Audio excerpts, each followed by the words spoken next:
میرا پیارا نبی کتنا پیارا نبی، ساری دنیا کا ہے وہ دلارا نبی۔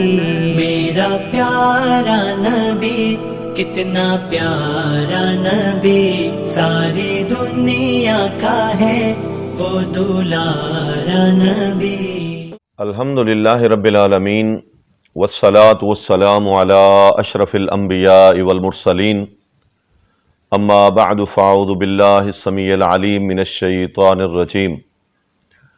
یا ایہا الذین آمنوا لا تغلوا فی دینکم، اے ایمان والو اپنے دین کے اندر غلو مت کرو۔ اللہ تعالیٰ نے رسول اللہ صلی اللہ علیہ وسلم پر جو دین اسلام نازل فرمایا ہے وہ ایک عظیم نعمت ہے، اور اللہ تعالیٰ نے ہی اس اسلام کی تکمیل فرمائی ہے۔ الیوم اکملت لکم دینکم واتممت علیکم نعمتی ورضیت لکم الاسلام دینا۔ اللہ تعالیٰ نے ہی نازل فرمایا ہے، اللہ تعالیٰ نے ہی اسے مکمل کیا ہے، اور دین ایک عظیم نعمت بھی اللہ تعالیٰ نے قرار دیا ہے۔ رسول اللہ صلی اللہ علیہ وسلم نے اللہ کا وہ کامل دین امت تک پہنچا دیا ہے۔ اس میں رسول اللہ صلی اللہ علیہ وسلم نے کسی طرح کی کوئی خیانت نہیں کی، کسی چھوٹی سے چھوٹی بات کو رسول اللہ صلی اللہ علیہ وسلم نے چھپایا نہیں ہے اس امت سے۔ جتنی خیریں تھیں وہ بھی بیان فرما دی، جتنے شر تھے، گناہ کے کام تھے، رسول اللہ صلی اللہ علیہ وسلم نے وہ بھی بیان فرما دی۔ اس شریعت کے مطابق ہمارے اوپر واجب ہے کہ ہم اپنی زندگی گزاریں۔ اللہ تعالیٰ کے ہاں وہی عمل قابل قبول ہوگا جس عمل کی توضیح، تشریحی اور اس کی وضاحت رسول اللہ صلی اللہ علیہ وسلم نے کر کے ہمیں دکھا دی اور ہمیں بتا دی۔ اس لیے منع کیا ہے کوئی شخص اس شریعت میں کوئی چیز داخل نہیں کر سکتا، اور کسی کا یہ حق نہیں ہے کہ اسلام سے کسی چیز کو خارج کرے۔ یہ کسی کو حق نہیں ہے، نہ اس اسلام کے دائرے میں کسی چیز کو، وہ کتنی سہانی ہو، کتنی خوبصورت ہو، کتنی دنیا میں لوگوں کی آنکھوں کو بھاتی ہو، کسی بھی حوالے سے کتنا ہی عمل خوبصورت ہو، کوئی شخص اس کو دین کا حصہ نہیں بنا سکتا، چونکہ شریعت کا بنانے والا، نازل کرنے والا اللہ تعالیٰ ہے، یہ اس کا حق ہے۔ اب اس اہمیت کو سامنے رکھ کر محترم بھائیوں، ہمیں یہ مسئلہ واضح ہو گیا کہ ہم شریعت پر عمل کرنے کے مکلف ہیں، شریعت کو بنانے اور شریعت گھڑنے کے ذمہ دار نہیں ہیں۔ شریعت بن چکی ہے، اسلام مکمل ہو چکا ہے، دین مکمل ہو چکا ہے۔ اب کوئی شخص اگر دین کے نام پر، اسلام کے نام پر، یا کسی اجر و ثواب کی نیت کی بنیاد پر کوئی خوبصورت ترین عمل اس میں داخل کرتا ہے جس کی دلیل شریعت اسلام کے دائرے میں موجود نہیں ہے، وہ عمل نیکی نہیں ہے، بلکہ وہ عمل اسلام کی اصطلاح میں بدعت ہے، اور بدعت گمراہی ہے، اور گمراہی انسان کو جہنم لے جاتی۔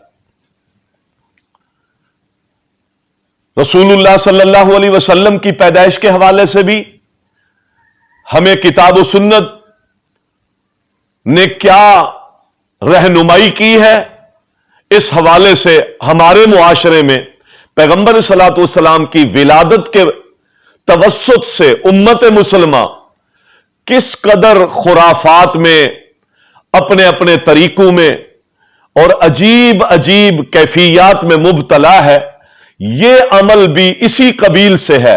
اس لیے کہ نبی علیہ الصلوۃ والسلام کی विलादत के दिन को खैर और सवाब समझकर जश्न के तौर पे मनाना, या फिर नबी अलैहिस्सलाम के विलादत के दिन को ईद के तौर पे मनाना, यह इसी कबील से है जिसका ताल्लुक शरीयत इस्लामी के दायरे में पड़ी हुई दलाइल के साथ इसका कोई ताल्लुक नहीं है। इसलिए कि नबी अलैहिस्सलाम की विलादत के हवाले से जो हमारे मुस्लिम मुआशरे में एक मामला राइज है, अगर आप इसकी तारीख को पढ़ें तो मिस्र के एक अजीम बहुत बड़े फकीह और मुहद्दिस हैं, उन्होंने ये बात अपनी किताब में लिखी है कि ये नबी अलैहिस्सलाम की विलादत पर खुशी का ये जो तरीका उम्मत मुसलमा में आया है, ये नबी अलैहिस्सलाम के दुनिया से जाने के 400 साल बाद इजाद हुआ है। 400 साल बाद नबी अलैहिस्सलाम की पैदाइश की खुशी हम समाज समझ कर मना रहे हैं। इसके लिए हम माल खर्च करते हैं, वक्त लगाते हैं, इतनी सलाहियतें खर्च कर देते हैं, कमर झुक रही है, पैसा खर्च हो रहा है, लेकिन कभी शऊर और दलील की आंख से हम ये देखने की भी जहमत गवारा कर ले कि इसकी दलील नबी अलैहिस्सलाम के जमाने में, सहाबा के जमाने में, ताबेईन के जमाने में, तबा ताबेईन के जमाने में, या मुहद्दिसीन के और फुकहा के जमाने में इसकी कोई शरई हैसियत हमें मिलती है? अल्लाह के लिए अपनी मेहनतों को और अपनी इस जिद्दोजहद और इस भाग दौड़ को अपने लिए वबाल ना बनाए। अमल वो करें जो किताब और सुन्नत से साबित है। अगर ये अमल दीन है, नेकी है, ये जश्न मनाना, साल के बाद झंडियां लगाना, चरागा करना, जुलूस निकालना, रोड बंद करना, फिर ऐसी नज़्मे नाते और नगमे पढ़ना जिसमें आलाते मुसीकी हूं, और फिर इस जश्न और जुलूस के दरमियान नबी अलैहिस्सलाम की वो अजीम नसीहत, वसीयत जो आखिरी वक्त में आपने की थी, अस्सलात अस्सलात अस्सलात, नमाज नमाज नमाज, और इन जुलूस के इन सिलसिलों में कई कई नमाजें छोड़ देना। गौर करें कि यह हम कैसी नेकी कर रहे हैं और उस पर मुतमन्नी है कि इस नेकी के एवज में जन्नत मिलेगी। अल्लाह ताला फरमाते हैं, कुल हल नुनब्बिउकुम बिल अख्सरीन आमाला, क्या हम तुम्हें घाटे वाले, नुकसान वाले अमल बताएं कि लोग वो अमल करते व यहसबून अन्नहुम युहसिनून सुनआ, और वो समझते हैं कि हम बड़े अच्छे अमल कर रहे हैं। उलाइकल लदीना हबितत आमालुहुम, हम उनके आमाल को बर्बाद कर देते हैं, क्योंकि नबी इस्लाम की हदीस है, मन आमिला अमलन लैसा अलैहि अमरुना फहुवा रद्दुन, जिसने कोई ऐसा अमल किया जिस पर हमारी कोई दलील, हमारी तरफ से उस पर रहनुमाई, हमारा अमर, हमारा हुक्म, उस नेकी के काम करने पर हमारा हुक्म दलील के तौर पे ना हुआ, तो फिर वो अमल मरदूद है। तो 400 साल के बाद यह अमल शुरू हुआ है। आप संजीदगी से किताब और सुन्नत का मुताला कर लें। 400 साल पहले ना सहाबा इस अमल से वाकिफ थे, ना ताबेईन इस अमल से वाकिफ थे, ना तबा ताबेईन इस अमल से वाकिफ थे, ना मुहद्दिसीन और फुकहा थे। किसी मुहद्दिस ने इस उन्वान से कोई हदीस लाई हो, कोई चैप्टर उन्वान कायम किया हो, किसी फकीह ने इस पर अपनी फिक्र के एतबार से मसाइल और अहकामात को वाज़े किया हो कि इसके मनाने का तरीका क्या है, कैसे मनाई जाएगी, कब शुरू होगी, इसके उसूल और ज़वाबित क्या है, शुरूत और कुयूद क्या है, यह कोई बात तो होनी चाहिए ना। तो फिर हमारी इन आंखों के सामने ये अंधेरे क्यों छा गए? मोहतरम भाइयों, इन हकायक को समझिए, किताब और सुन्नत में गुलूव ना करें। अल्लाह ताला ने बेशुमार ऐसे अमाल रखे जिस पर अल्लाह ताला थोड़ी मेहनत पर बड़े अजर देता है। मोमिन के लिए क्या वो सारे ऑथेंटिक आमाल जो किताब और सुन्नत की नुसूस से साबित है, क्या वो खत्म हो गए? किसी ने क्या अमल रचा लिया, किसी ने क्या ढंग रचा लिया। आइए दीन और अपनी आखिरत के साथ मुखलिस होकर अपनी तवानाई वहां खर्च करें जहां किताब और सुन्नत के दलाइल हों। हमारा इस्लाम यह हमें सिखाता है। रसूलुल्लाह सल्लल्लाहु अलैहि वसल्लम ने रोजा रखा है पीर के दिन, हर पीर को रोजा रखा है। आपको पूछा गया कि आप हर पीर को रोजा रखते हैं? फरमाया जी हां, वुलिदतु फी, मैं इस दिन पैदा हुआ। अब आप गौर करें, हम ईद मना रहे हैं, ईद के दिन रोजा नहीं होता, और नबी इस्लाम अपनी पैदाइश का दिन रोजा रख के मना रहे हैं। तो रोजे वाले नबी अलैहिस्सलाम खुशी का इज़हार रोजे की शक्ल में कर रहे हैं। तो जिस दिन रोजा होता है उस दिन ईद नहीं होती, और जिस दिन ईद होती है उस दिन रोजा नहीं होता। पैगंबर का अमल क्या है, हमारा अमल क्या है? पैगंबर हर पीर को रोजा रखते हैं, यह इस्लाम है।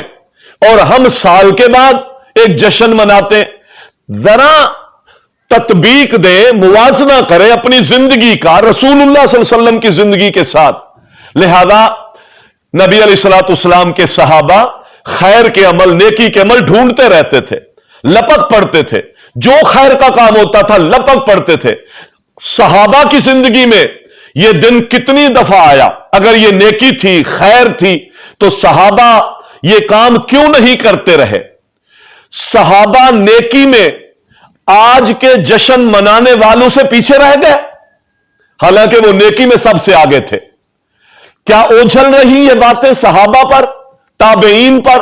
लिहाजा विलादत का दिन किताब और सुन्नत की रोशनी में हमारे इस मुरव्वजा कैफियतों के साथ जो मनाया जाता है, कुरान और हदीस में इसकी कोई दलील नहीं है। हां, कुछ लोग ऐसे हैं कुरान और हदीस की गलत तावील कर लेते हैं, ऐसी तावील जिसका माना मतलब ना रसूलुल्लाह सल्लल्लाहु अलैहि वसल्लम ने वो बताया। कहते कुल बिफज़लिल्लाह व बिरहमतिही फबिज़ालिका फ़लयफ़रहू, अल्लाह के फजल और अपनी अल्लाह की रहमत से खुश हो जाओ। तो नबी अल्लाह की रहमत है इसलिए हम खुशियां मनाते हैं। तो इस आयत का माना क्या रसूलुल्लाह सल्लल्लाहु अलैहि वसल्लम ने अपनी विलादत किया है? क्या इस आयत का माना और मफहूम सहाबा ने यह बयान किया कि इस आयत का माना नबी इस्लाम की विलादत मनाना है? तो यह अपने मन मानी मफहूम कुरान से ले लेना और हदीस से ले लेना, जो मफहूम ना सहाबा ना ताबेईन ना फुकहा ने लिए हैं, तो यह सरासर अपने साथ बहुत बड़ा धोखा है। ईमान वालों, खैर की तरफ आओ, अल्लाह से डरो, वकूनु मा सादिकीन, सच्चे लोगों के साथ खड़े हो जाओ। सच्चे लोग कौन है? जिनके अमल पर कुरान और सुन्नत की दलील मौजूद होती है। विलादत का दिन मनाने के लिए पहले किताब और सुन्नत का मुतालिया करें। अगर कुरान, हदीस, पैगंबर का फरमान, सहाबा का अमल, इसी तरह ताबेईन, तबा ताबेईन, फुकहा, मुहद्दिसीन की किताबें अगर हमें इस बात की रहनुमाई करती है, तो फिर हमें भी वो दलाइल दिखाएं ताकि हम भी आपके साथ इन जुलूसों में शामिल हो जाएं। और अगर ये नहीं है तो हम आपकी खैर खई के लिए आपको नसीहत करते हैं। अल्लाह के लिए कुरान और हदीस को समझें और दीन के दायरे में रहकर वो आमाल बजा लाएं जिसका किताब और सुन्नत में दलील और बुरहान मौजूद हो। अल्लाह ताला हम सबको अमल की तौफीक दे। वमा अलैना इल्लल बलागुल मुबीन।